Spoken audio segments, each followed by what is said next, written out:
بسم اللہ الرحمن الرحیم۔ السلام علیکم۔ سپریم کورٹ سے میں ہوں ابرار حسین استوری اور ناظرین 2024 اختتام کی طرف جا رہا ہے۔ یقیناً ملک کی سب سے بڑی عدالت میں معاملات بہت زیادہ تنازعات کا شکار رہے اور انتہائی اہمیت کا سال رہا، خاص طور پہ ججز کے اندر اختلافات شدت سے رہے اور اس سال یعنی 2024 کل آخری دن ہے اور کل سپریم کورٹ کے صحافیوں کی رائے بھی آپ کے سامنے رکھوں گا، لیکن کچھ جائزہ میں آپ کے سامنے رکھتا ہوں کہ 2024 میں سپریم کورٹ میں کیا کچھ ڈیولپمنٹس ہوتی رہی، کون کون سے بڑے فیصلے ہوئے، کون کون سے تنازعات ہوئے، ججز کے معاملات پہ کیا کچھ ہوا اور پھر ججز کے نئے کون کون سے ججز آئے، ریٹائر کون کون سے ہوئے، استعفے کس کس جج کے آئے، خط و کتابت کا جو سلسلہ جاری رہا اور پھر دعوے سپریم کورٹ میں انصاف کی فراہمی کے کیے گئے لیکن زیر التوا مقدمات میں کس قدر اضافہ ہوا، یہ تمام تفصیلات اس ویلاگ میں آپ کے سامنے رکھنے جا رہا ہوں۔ ناظرین تفصیلات میں جانے سے پہلے آپ سے یہ ریکویسٹ ہے، میرا یوٹیوب چینل ضرور سبسکرائب کیجیے گا، خاص طور پر سپریم کورٹ سمیت ملکی عدالتوں سمیت سیاست میں ہونے والی ڈیولپمنٹس کے حوالے سے آپ ناظرین کو آگاہی مل سکے۔ اگر کوئی رائے دینا چاہے تو کمنٹ سیکشن پر آپ نے ضرور مجھے بتانا ہے۔ تو چلتے ہیں اپنے ویلاگ کی تفصیلات کی طرف۔ 2024 یعنی اختتام کو پہنچ چکا ہے، کل آخری دن ہے اور اس حوالے سے ملک کی جو سب سے بڑی عدلیہ ہے وہ شدید تنازعات کا شکار رہا اور بڑے اہمیت کا سال بھی رہا۔ سپریم کورٹ کے اندر بڑی تبدیلیاں دیکھنے کو ملی، ملک کی تاریخ میں پہلی بار سپریم کورٹ کے اندر جو ہے اندرونی جو اختلافات تھے وہ زوروں پر رہے۔ اس کے علاوہ ججز کے جو اختلافات تھے اس نے نظام انصاف کو شدید مشکلات سے دوچار کیا۔ آپ کو پتہ ہے کہ سپریم کورٹ کے اندر قاضی فائز عیسیٰ صاحب جب چیف جسٹس بنے تو ان کے دور میں کس طرح اختلافات رہے، جس میں جسٹس منیب اختر، جسٹس عائشہ ملک تھے، پھر جسٹس منصور شاہ صاحب، کس طرح گروپ بندی رہی۔ ان کی ریٹائرمنٹ کے بعد جب چیف جسٹس یحییٰ افریدی صاحب بنے، کس تنازعات کے ساتھ بنے، 26ویں آئینی ترمیم کے ذریعے کس طرح تیسرے نمبر سے لا کر انہیں چیف جسٹس بنایا گیا۔ اس کے علاوہ سپریم کورٹ میں جو زیر التوا مقدمات ہیں وہ سب سے بڑا سوالیہ نشان ہمیشہ سے عدالتوں میں رہا ہے اور اس بار بھی جو چیف جسٹس قاضی فائز عیسیٰ کے دعوے درے کی درے رہ گئے، چیف جسٹس یحییٰ افریدی کے دعوے درے کی درے رہ گئے اور خاص طور پہ سپریم کورٹ میں آئینی بینچ کے دعوے بھی نظر ضرور آئے۔ کام کچھ حد تک آئینی بینچز نے نمٹانے کی بھرپور کوشش کی لیکن وہ ایسے کیسز تھے جو غیر مؤثر ہو چکے تھے، لیکن بہت بڑے مقدمات جو عام سائلین کے مقدمات ہیں وہ زیر التوا ہیں۔ 58,000 سے زیادہ مقدمات اس وقت سپریم کورٹ آف پاکستان میں زیر التوا ہیں۔ اس کے علاوہ چیف جسٹس کی تبدیلی آپ نے دیکھ لیا، قاضی فائز صاحب ریٹائر ہوئے تو چیف جسٹس یحییٰ افریدی صاحب بنے اور کس طرح بنے، کیونکہ سپریم کورٹ میں پہلی بار ایک طریقہ کار تھا، جو بھی سینئر چیف جج ہوتے تھے وہ چیف جسٹس بن جاتے تھے۔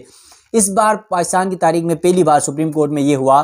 کہ چیف جسٹس کے لیے سپریم کورٹ کے سینئر 3 ججز پر پینل بنایا گیا۔ جسٹس منصور شاہ صاحب سب سے سینئر تھے، دوسرے نمبر پر جسٹس منیب اختر صاحب تھے، تیسرے نمبر پر چیف جسٹس اس وقت کے جو ہے یحییٰ افریدی صاحب تھے۔ حکومت اور جوڈیشل کمیشن نے مل کے، حکومت نے مل کے ایک نام چنا اور وہ تیسرے نمبر پر جو سینئرٹی میں تھے جسٹس یحییٰ افریدی صاحب کو چیف جسٹس پاکستان بنایا گیا، جس کی وجہ سے سپریم کورٹ کے ججز میں مزید اختلافات شدت اختیار کیے گئے۔ 26ویں آئینی ترمیم کے تحت ملکی تاریخ میں پہلی بار سپریم کورٹ اور ہائی کورٹس کے اندر آئینی بینچز بنائے گئے۔ سپریم کورٹ میں آئینی بینچ بنایا گیا پہلے 2 ماہ کے لیے اور پھر سندھ ہائی کورٹ میں بھی آئینی بینچ بنایا گیا، اب دیگر ہائی کورٹس میں بھی آئینی بینچ بننے جا رہے ہیں۔ تو سپریم کورٹ میں 2 ماہ میں جو آئینی بینچ نے بڑے بڑے مقدمات کے فیصلے کیے، اس میں سے سب سے بڑا مقدمہ تو آپ کو پتہ ہے کہ پاکستان تحریک انصاف کے 9 مئی کے واقعات پر ملوث جو فوجی عدالتوں میں سیولینس کے ٹرائل کا معاملہ تھا، اس میں سیولینس کے ٹرائل جو مکمل ہوا تھا اس کا فیصلہ سنانے کا حکم دیا اور گزشتہ چند دن قبل ہی ان کا فیصلہ آ گیا اور یہ سب سے بڑا فیصلہ تھا اور کئی بڑے فیصلے آئینی بینچ کی جانب سے کیے گئے۔ اس کے علاوہ 26ویں آئینی ترمیم کے بعد بہت سارے معاملات کھل کر سامنے آئے، خاص طور پہ ججز کے جو اختلافات تھے اور پھر ججز کی سیاسی جماعتوں کی طرف جو جھکاؤ تھا وہ بھی کھل کر سامنے آیا اور یہ تاثر گیا کہ جسٹس منصور شاہ صاحب یا جسٹس منیب اختر صاحب وہ پاکستان تحریک انصاف کے حمایت یافتہ ہیں۔ اس کے علاوہ چیف جسٹس اس وقت کے قاضی فائز عیسیٰ صاحب یا جسٹس جمال مندوخیل ہیں، جسٹس امین الدین خان ہیں، جسٹس طارق مسعود صاحب ہیں، جسٹس نعیم اختر افغان صاحب ہیں، ان کا جو ہے رخ یا ان کا جو رویہ تھا یا کہہ لیں کہ ان کا جھکاؤ وہ حکومت کی طرف، مسلم لیگ نون کی طرف، پیپلز پارٹی کی طرف دکھائی دیا۔ یہ صحافی بھی یہ بات کرتے ہیں، وکلا بھی کرتے ہیں۔ اس کے علاوہ سپریم کورٹ جہاں اختلافات کا شکار رہی، یقیناً ججز کے خط و کتابت کا سلسلہ بھی جاری رہا، جس طرح جسٹس منصور علی شاہ نے خط لکھا، پہلے چیف جسٹس یحییٰ قاضی فائز کے دور میں خط و کتابت منصور شاہ صاحب کرتے رہے، پھر چیف جسٹس یحییٰ آفریدی صاحب آئے، انہیں خط و کتابت کی، جوڈیشل کمیشن کو خطوط لکھے، اس کے علاوہ پھر جوڈیشل کمیشن کے جو رولز کمیٹی کے چیئرمین تھے جسٹس جمال مندوخیل صاحب کو خط لکھا جسٹس منصور شاہ صاحب نے، تو یہ بڑے اختلافات شدت سے سپریم کورٹ میں نظر آئے۔ اب یہاں پر ایک طرف شدت سے اختلافات اور تنازعات کے شکار سپریم کورٹ رہی، وہی بڑے بڑے فیصلے بھی 2024 میں سنائے گئے۔ ان میں سے چند بڑے فیصلے میں آپ کے سامنے رکھنے جا رہا ہوں۔ خاص طور پہ جو سب سے بڑا فیصلہ تھا وہ تھا چیف جسٹس قاضی فائز عیسیٰ کا عام انتخابات کا انعقاد جو 8 فروری کو ہوئے۔ کیسے ہوئے وہ آپ کو بھی پتہ ہے، لیکن 8 فروری کا فیصلہ، 8 فروری کو انتخابات کرانے کا فیصلہ تھا جس پر عمل درآمد ہوا۔ اس کے بعد پھر ذوالفقار علی بھٹو صدارتی ریفرنس پر سپریم کورٹ نے پہلی بار بڑا فیصلہ سنایا، تقریباً 12-13 سال بعد، اور ذوالفقار علی بھٹو کا کیس کا فیصلہ سنایا گیا۔ اس کے بعد پاکستان تحریک انصاف انٹرا پارٹی انتخابات کیس کا فیصلہ، بلے کے نشان کا فیصلہ، پھر مخصوص نشستوں کا فیصلہ، یہ بڑے کیسز کے فیصلے سنائے گئے، لیکن مخصوص نشستوں کے فیصلے پر تاحال عمل درآمد نہیں ہوا۔ اس کی وجہ یہ بھی ہے کہ سپریم کورٹ کے فیصلوں کی وقت ختم ہوتی جا رہی ہے۔ اس میں تھوڑا سا میں بیک گراؤنڈ رکھ لیتا ہوں۔ جسٹس منصور شاہ صاحب سمیت 8 ججز نے مخصوص نشستوں کا فیصلہ دیا کہ پی ٹی آئی کو ملنی چاہیے، لیکن منصور شاہ صاحب اپنا دور بھول گئے۔ جب چیف جسٹس عمر عطا بندیال صاحب تھے تو آپ کو یاد ہو تو انہوں نے جسٹس اعجاز الحسن اور جسٹس منیب اختر صاحب اور چیف جسٹس عمر عطا بندیال صاحب نے ایک فیصلہ دیا تھا پنجاب اور خیبر پختونخوا میں انتخابات 90 دن میں کرانے کا۔ سپریم کورٹ میں اس کیس کے فیصلے پہ عمل درآمد نہیں ہوا، اور اس وقت جسٹس منصور شاہ صاحب اور جسٹس چیف جسٹس قاضی فائز صاحب سب سے زیادہ مخالف نظر آئے، اور اب جب اس فیصلے پر عمل درآمد نہیں ہوا تو اب جسٹس منصور شاہ صاحب پی ٹی آئی کی مخصوص نشستوں پر فیصلے کے جو ہے عمل درآمد کی بات کرتے ہیں تو یہ تھوڑا سا مشکل ہو جاتا ہے۔ تو جب آپ پرانے فیصلوں پر، جب تک عدالتوں کے فیصلوں پر عمل درآمد نہیں ہوگا، حکومتیں، ادارے، لوگ پھر کس طرح، جب ججز خود عمل درآمد کرنے کی کوشش نہیں کرتے ہیں، ایک دوسرے کی ٹانگ کھینچنے کی کوشش کرتے ہیں، اختلافات شدت سے نظر آتے ہیں، تو پھر دوسروں کو بھی موقع ملتا ہے، اور اسی کا شکار یہ ہوا کہ اس وقت جو خیبر پختونخوا اور پنجاب انتخابات کا جو فیصلہ تھا اس پر عمل درآمد نہیں ہوا، اور آج پی ٹی آئی کی مخصوص نشستوں کا کیس کا فیصلہ ہوئے ایک عرصہ بیت گیا، لیکن اس کا ابھی تک عمل درآمد اس پر نہیں ہو سکا۔ اس کے علاوہ سب سے بڑا فیصلہ تھا قاضی فائز عیسیٰ صاحب کا تاحیات نااہلی ختم کی، جس میں نواز شریف کی تاحیات نااہلی ختم ہوئی، جہانگیر ترین کی ہوئی، فیصل واوڈا کی ہوئی، اس طرح کر کے تاحیات نااہلی ختم کی گئی، اور بعد میں اس کو پارلیمان کی جانب سے اس کے ٹینیور بنایا گیا کہ 5 سال جو ہے نااہلی ہوگی کسی بھی سیاستدان کی۔ پھر نیب ترامیم کا فیصلہ عمران خان نے جو چیلنج کیا تھا اس کیس کا فیصلہ آیا، اور اس فیصلے کیس میں آپ کو پتا ہے کہ عمران خان ویڈیو لنک کے ذریعے اڈیالہ جیل سے قاضی فائز عیسیٰ کی عدالت میں پیش ہوئے، خود 2 سے 3 بار دلائل بھی دیتے رہے 2-3 دن، تو یہ تمام تر معاملہ ہوا۔ اس کے بعد سب سے بڑا فیصلہ تھا فوجی عدالتوں میں سیولینس کے ٹرائل کا۔ سپریم کورٹ نے پہلے کیسز چلائے، آئینی بینچ کے سامنے چلا، اور پھر آخری میں سپریم کورٹ نے یہ فیصلہ دیا حکومت کے ریکویسٹ پر کہ جو پی ٹی آئی کے 9 مئی کے واقعات پر ملوث جو ملزمان تھے، 85 ملزمان جن کا فیصلہ نہیں سنایا گیا تھا، ان کے فیصلے سنانے کی اجازت دی، اور آپ کو پتہ ہے پہلے 25 کا فیصلہ سنایا گیا، اور پھر بعد میں 60 کا گزشتہ 2-3 دن قبل سنایا گیا۔ تو اس طرح جو لیگلی ان لیگل کر دیں، حقیقتاً تو سپریم کورٹ کے اس فیصلے کو مد نظر رکھتے ہوئے فوجی عدالتوں نے سیولینس کے ٹرائل مکمل کیا، اور اس پر سزائیں کسی کو 10 سال، کسی کو 5 سال، کسی کو 8 سال ہو گئی۔ اس کے علاوہ 2024 میں سپریم کورٹ میں چیف جسٹس کی تبدیلی ہوئی، قاضی فائز صاحب گئے تو یحییٰ آفریدی صاحب آئے۔ اس 2024 کے دوران 2 ججز کے استعفے آئے، تو بعد میں اس میں سے ایک جج کو نکالا گیا۔ جسٹس اعجاز الحسن نے استعفیٰ دیا، جسٹس مظاہر علی اکبر نقوی نے پہلے استعفیٰ دیا، اور بعد میں پھر جوڈیشل کونسل کے ذریعے